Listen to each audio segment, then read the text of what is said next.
하나님께서 아브라함에게 말씀하십니다. 내가 너로 큰 민족을 이루고, 하나님께서는 아브라함에게 이런 육적인 자손, 또 아브라함을 통한 영적인 자손이 전 세계에 정말 넘치도록 많아지는 그런 은혜를 주시겠다고 말씀하고 계십니다. 큰 민족을 이루겠다. 또 뒤에 보면은 또 하늘의 별처럼 많아질 것이다. 이런 약속을 하셨습니다. 자, 그 후에 아브라함의 조카 롯이 네 왕에 의해 잡혀서 포로로 끌려가게 되었습니다. 이 사건을 통해서 아브라함은 집에서 기르고 훈련된 자 318명을 데리고 가서 롯을 건져내었습니다. 이 일이 아브라함에게도 굉장히 두려움이 되었던 것을 우리가 알 수가 있는 것이, 하나님이 아브라함의 두려움을 아시고 창세기 15장 1절에서 말씀하십니다. 이후에 여호와의 말씀이 환상 중에 아브라함에게 임하여 이르시되 아브라함아 두려워하지 말라. 나는 내 방패요 너희 지극히 큰 상급이니라. 아브라함이 이르되 주 여호와여 무엇을 내게 주시려 하나이까.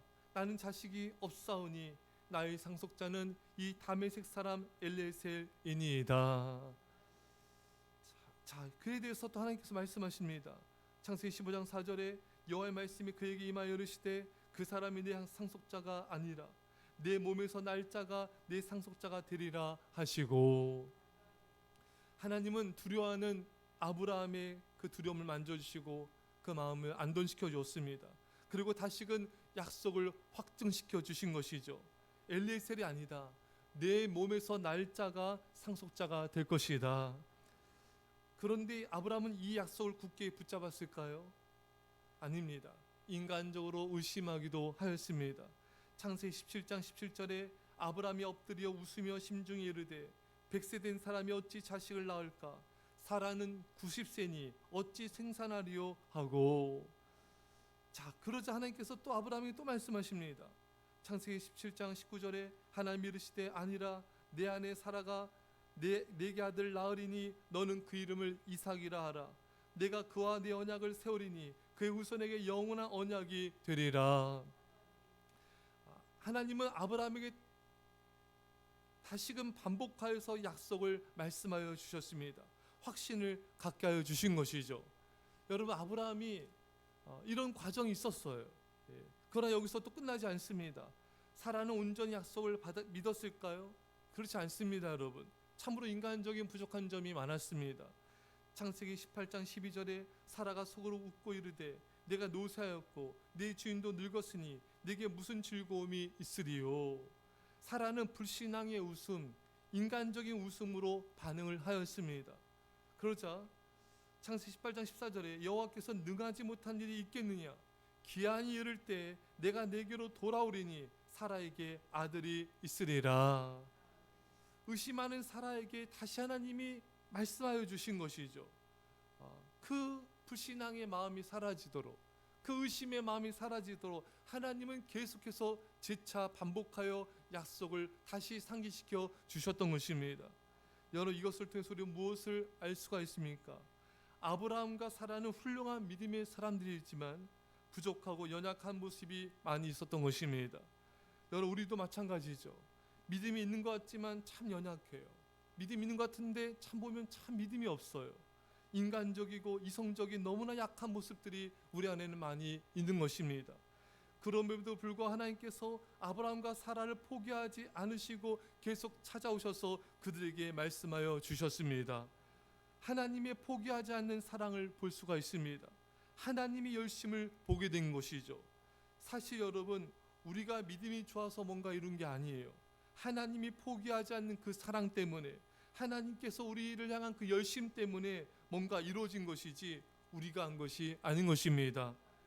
우리는 참으로 겸손해야 되며 하나님께 영광을 돌려야 되는 것입니다. 사실 우리는 축복을 받을 만한 믿음 있는 자도 아니에요.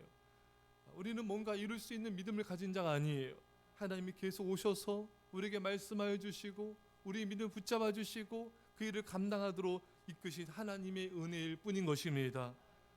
여러분, 하나님의 약속이 있었지만 아브라함과 사라가 중간중간 의심하고 흔들린 것처럼 우리들도 마찬가지입니다.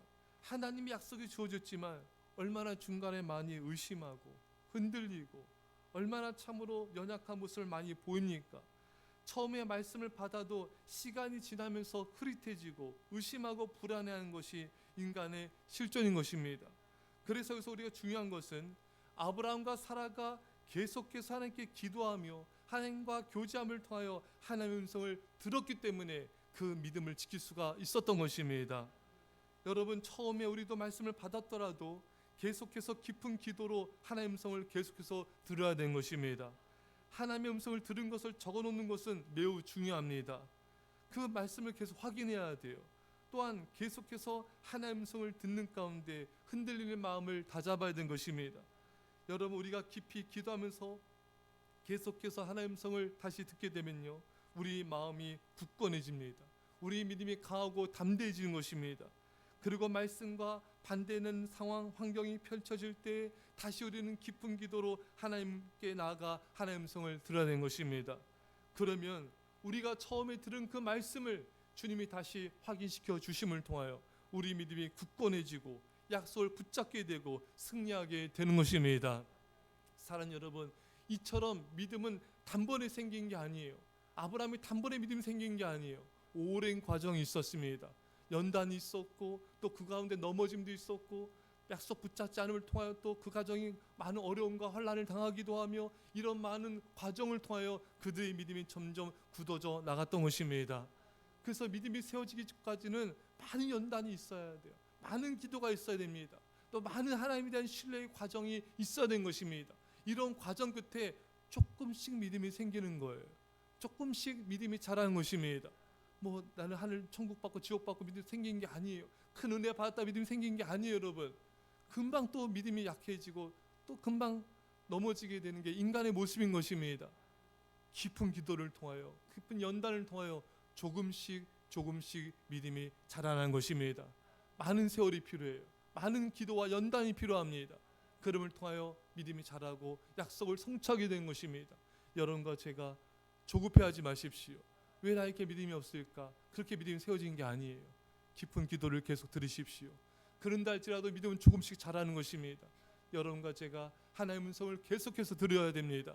처음에 주신 그 약속을 붙잡으십시오. 그 약속을 성취하십시오. 하나님 이런 은혜가 임하길 간절히 축원합니다. 기도하겠습니다. 사랑의 아버지 하나님, 이 새벽에 말씀하여 주심을 감사합니다. 하나님의 음성을 들은 말씀을 받은 아브라함과 사라도 중간에 믿음이 흔들리고 연약한 모습을 참으로 많이 보게 됩니다. 우리는 이 믿음은 말할 것도 없음을 또한 주님께 고백하게 됩니다. 주여, 우리 믿음이 굳건하게 하옵소서. 우리 믿음이 담대하게 하옵소서. 날마다 더욱 깊은 기도를 드리게 하여 주셔서 주의 음성을 듣게 하시고 처음에 주신 그 약속을 붙잡고 믿음으로 승리하게 하여 주옵소서. 감사드리며 예수님의 이름으로 기도합나이다. 아멘.